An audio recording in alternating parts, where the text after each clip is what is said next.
اور اس سے بھی بڑی بات کہ جو شہباز شریف پرائم منسٹر ہے, کیا اسے نہیں پتا کہ اتنا سینسٹیو معاملہ جو کہ آرمی چیف کی سلیکشن کا, یہ کیسے ایک مفرور اس سے کیسے کنسلٹ کر سکتا ہے؟ یہ آفیشل سیکرٹس ایکٹ کی وائلیشن ہے, اور اس کے اوپر ہم اپنے وکیلوں سے بات کر رہے ہیں, ہم اس کے اوپر ایکشن لیں گے, کیونکہ یہ کیسے اتنی بڑی اتنی امپورٹنٹ پوزیشن پاکستان کی نیشنل سیکیورٹی کے لیے آرمی چیف کی جو پوزیشن ہے وہ اتنی امپورٹنٹ ہے, یہ کیسے اس مفرور کے سامنے پاس بیٹھ کے ڈسکس کر سکتا ہے؟ اربوں ڈالر اس نے باہر رکھا ہوا ہے, اور پھر NRO کیسے لینا ہے, اس پیسے کو بچانا کیسے ہے؟ جس آدمی کا اصل مقصد یہ ہو, کیا وہ فیصلہ کرے گا کہ پاکستان میں الیکشن کب ہونا ہے؟ آرمی چیف کی تعیناتی پر مفرور سے مشورہ, خفیہ ایکٹ کی خلاف ورزی ہے, قانون کی کارروائی کریں گے. سابق وزیر اعظم عمران خان کا بڑا بیان آ گیا. دنیا کے کس ملک میں ہوتا ہے کہ مفرور شخص ملک کی سیکیورٹی سے متعلق اہم فیصلے کرے؟ اس پر قانونی کارروائی کے لیے ہم اپنے وکیلوں سے بات کر رہے ہیں, اس پر ایکشن لیں گے. آرمی چیف کی اتنی بڑی پوزیشن پر وزیر اعظم ایک مفرور سے کیسے بات کر سکتا ہے؟ الیکشن ہوں گے یا نہیں ہوں گے, یا کب ہوں گے, آخر میں ہوں گے یا جلدی ہوں گے؟ کیا وہ مفرور سزا یافتہ الیکشن کے اہم معاملے پر فیصلہ کرے گا؟ عمران خان نے کہا کہ وہ شخص آرمی چیف کا تقرر اپنے مفاد کے لیے کرے گا, میرٹ پر نہیں. میں نے سائفر قومی سلامتی کونسل پارلیمنٹ میں رکھا ہوا ہے. صدر نے cipher chief justice of Pakistan کو بھجوایا ہوا ہے. کابینہ میں رکھا گیا.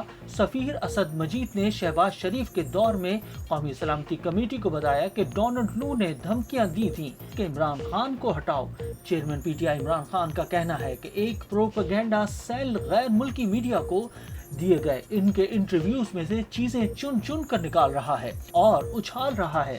عمران خان نے مزید کہا کہ شہباز شریف کی صدارت میں ہونے والے قومی سلامتی کمیٹی اجلاس نے بھی تائید کی کہ ہاں انہوں نے مداخلت کی. جب بات کر رہے ہیں آگے چلنا ہے تو ہم تو چاہتے ہیں کہ ہمارے تعلقات اچھے ہوں. جتنے ہمارے اچھے تعلقات ہوں گے دشمنیاں کم ہوں گی, تجارت کریں گے, خوشحالی آئے گی. یہ بات میں 26 سال سے کہہ رہا ہوں کہ دوستی سب سے چاہتے ہیں لیکن غلامی کسی کی نہیں کریں گے. سپریم کورٹ نے توہین الیکشن کمیشن کے کیس میں عمران خان اور دیگر PTI رہنماؤں کو نوٹس جاری کر دیے. سپریم کورٹ آف پاکستان میں چیف جسٹس پاکستان کی سربراہی میں 3 رکنی بینچ نے توہین الیکشن کمیشن کے کیس میں ادارے کی درخواست پر سماعت کی. عدالت نے کہا کہ الیکشن کمیشن نے مختلف ہائی کورٹس میں زیر التوا کیسز کسی ایک ہائی کورٹ میں منتقل کرنے کی درخواست کی ہے. الیکشن کمیشن کا موقف ہے کہ بلدیاتی اور عام انتخابات کی تیاری کریں یا کیسز لڑیں. عدالت کا کہنا تھا کہ الیکشن کمیشن نے سپریم کورٹ کے حکم سے کیسز یکجا کرنے کی عدالتی نظائر بھی پیش کی. بعد ازاں عدالت نے الیکشن کمیشن کی درخواست پر عمران خان، فواد چودھری اور اسد عمر کو نوٹس جاری کرتے ہوئے سماعت 15 دن تک ملتوی کر دی.